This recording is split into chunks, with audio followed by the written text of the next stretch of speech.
আমরা জাতি ধর্ম নির্বিশেষে একটি সাম্প্রদায়িক সম্প্রীতির দেশ বাংলাদেশ। এদেশে কোনো ধর্মাবলম্বী অন্য ধর্মাবলম্বীদের উপর কোনো ধরনের অযাচিত আক্রমণ করবে না, হামলা করবে না। কাজে এই অরাজকতার সুযোগ নিয়ে বা এই বিশৃঙ্খলার এবং এই বর্তমান রাজনৈতিক পট পরিবর্তনের সুযোগ নিয়ে কেউ যেন সেই ধরনের কোনো পদক্ষেপ গ্রহণ করতে না পারে, সেজন্য আমরা বিশেষভাবে সকল দেশবাসীকে আহ্বান জানাচ্ছি। বিশেষ করে রাজনৈতিক নেতৃবৃন্দ যারা রয়েছেন, আমাদের ইমাম সাহেবান যারা রয়েছেন, আলেম ওলামা যারা রয়েছেন, তাদের ক্ষেত্রে একটি অগ্রণী ভূমিকা পালন করতে হবে।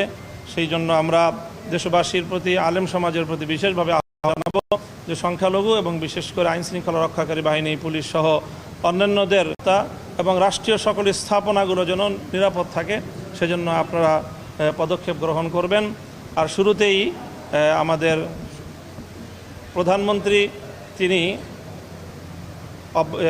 তিনি পদত্যাগ করেছেন, সেই পদত্যাগপত্র মাননীয় মহামান্য রাষ্ট্রপতি গ্রহণ করেছেন বলে আমাদেরকে তিনি জানিয়েছেন এবং আশ্বস্ত করেছেন।